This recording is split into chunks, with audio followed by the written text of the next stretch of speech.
Well, it's been a few days, and I managed to sleep, which is always good. I managed to sleep, I have coffee, and so we're ready to go. First of all, thank you to everyone that subbed so far. 200 subs for me it's like huge. You know, I expected to have about 4 over the last week since I started doing these, and we've ended up with 200. So thank you for subbing to the rubbish content that has been provided here. And thank you to everyone who left nice comments on the last reaction, the tool video. I mean, it was, you know, I'm quite up and open. If I've seen drum cams before and I'm watching them, I'll say. So it's not really a reaction, you know. We're just kind of going over it. But the last one was my first time experiencing Numa and experiencing a Danny Carey drum cam. So it was positive to see all the nice comments getting flung about. And yes, I am slowly diving back down the tool rabbit hole. And hopefully we'll see. I'll probably listen to the rest of Fear Inoculum today at some point, maybe tomorrow. But for this one, something totally different on the other side of the spectrum. We're going to look at Fleshgod Apocalypse. And we're going to look at the violation, because it's been recommended to me now in about every video I think somebody different has asked for Fleshgod Apocalypse. Again, another band I haven't heard. Another drum cam I haven't seen. So I'm going in blind here. I have absolutely no idea what to expect. I'm guessing from the name, it's going to be serious death metal, like heavy death metal. But we'll see, I guess. So let's go. Sick Drummer Magazine. Never heard of it.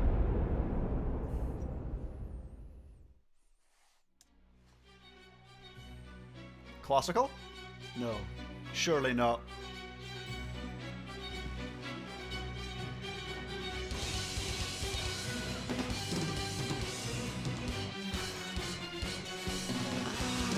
Oh my god. Look at the speed of that blast. What is this? I mean, he's using his fingers, but what is this?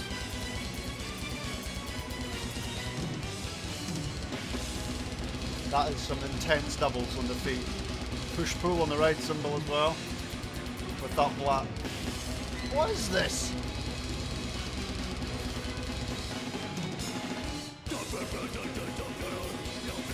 There's Skunk Beat.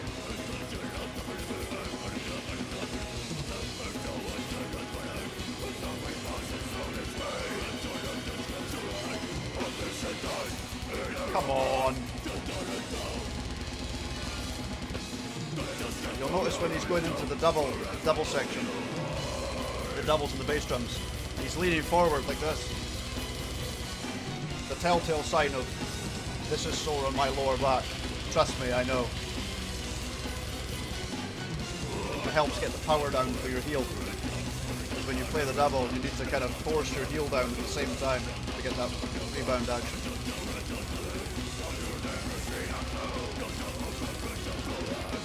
That blast is something else, though.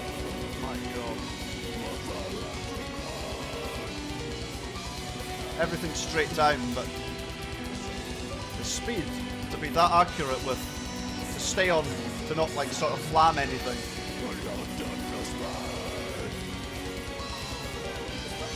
The vocals are interesting. It's kind of like a demon and an angel, like question answer sort of thing.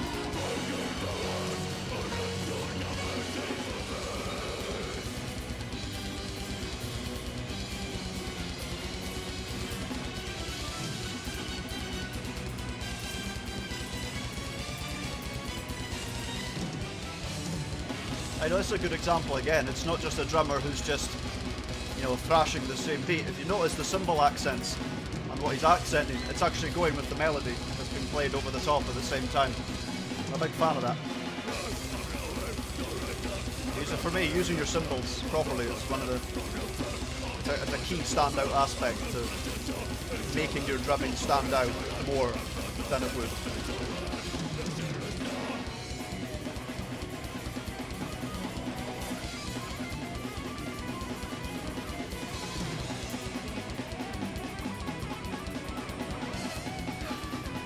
Yes, catch your breath, please. not.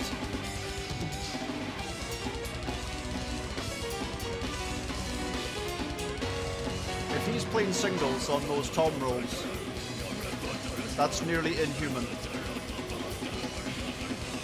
Oh no, BPM this is. See, the drums make it feel like the BPM's fast, but the way the song feels phrased, it feels like the BPM might be like 140, but he's playing in like a... When the doubles come in, obviously he'd be playing a 30-second note subdivision, you know? So maybe the click's just like... Beep, boop, boop, boop. It's a beep, boop, boop, boop, beep, boop, boop, beep, boop, boop. I'd imagine it's on a slow click. I imagine the BPM's quite low.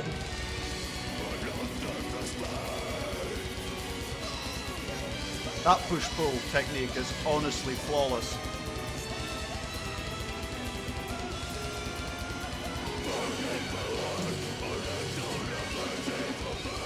I mean, I would be dead long before now. But I wrist blast, so I need to improve my endurance with that. I was always taught to not use the fingers, always blast like this.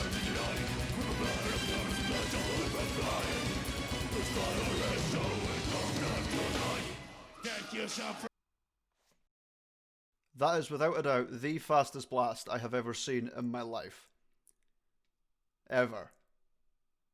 I mean, I'm tired watching that. I can feel the burn in my left hand by watching that. That was intense. Wasn't a great fan of the vocals. It's not my, like I said, look, I'm quite open. It's not my type of music, but that drumming, I'm more than impressed. I'm actually in awe about how it's at those tempos. It's not really about what you play. It's about making sure things don't really flam and you're staying on the beat, because that, I still think with the way it's phrased, it's about 140 BPM, maybe slightly less, maybe just a little bit more, but around that sort of ballpark.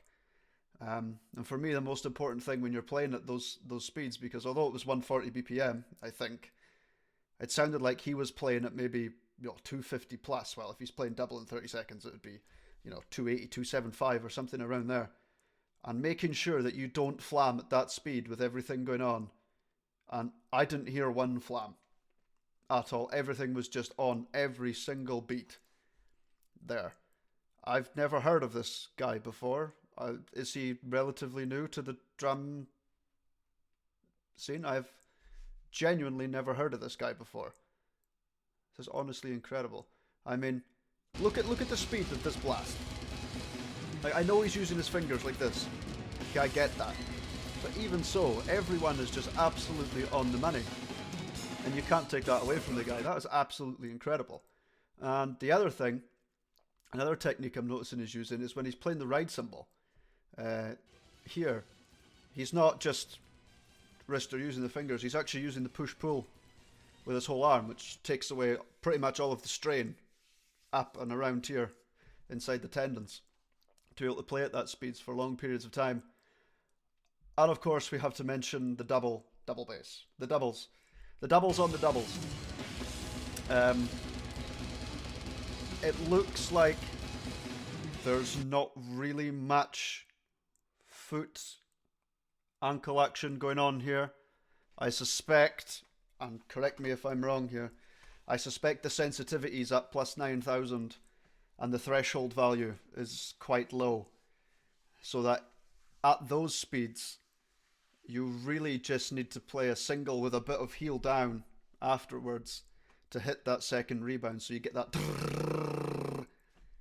Because if you were just to play those on mics without triggers, that foot motion would not reproduce that sound. But I guess that's why triggers are used. I mean, hey, nothing on triggers. I use triggers.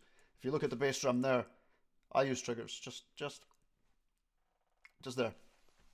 Nothing wrong with triggers, but I'm just trying to explain that that's the sort of motion that goes with these triggers and at that speed. The sensitivity needs to be high and the threshold needs to be low. But anyway, that was... I am still tired from watching that. Music's not my cup of tea, but the drumming is more than impressive. and I'm going to need to check more of this guy out. If there's any more drum cams of this guy, let me know. If he plays anything else or he just plays in Fleshgod Apocalypse, I'm not really sure. I could do this research myself, but I need to leave you something to comment with, so just let me know what's going on with this guy, because I feel like I need to invest some more time into his stuff, because that was hugely impressive. And for the next one, I have no idea now. Where do we go? We've gone from Serious Prog, we've gone from Nightwish to Winter Sun to Beast in Black, we've gone to Gavin Harrison, we've gone to Fleshgod Apocalypse, we've gone to Tool. Where do we go now? What genre do we tackle and what do we explore? Leave a comment, let me know. Subscribe, obviously, because the more subscribers we get, the more special content I manage to get. And I actually have something special coming in September. I have an interview with Gavin Harrison that we've agreed to. So that will be coming up in the next few weeks. So leave a comment, let me know. Thank you for all the support so far. It's been mind-blowing. Like I said, I only expected to have 4, and now I have 208 or something like that in a week, and it's really, really appreciated. You know, it makes I feel like it's worth doing these sort of things. So leave a comment, and I'll see you on the next one.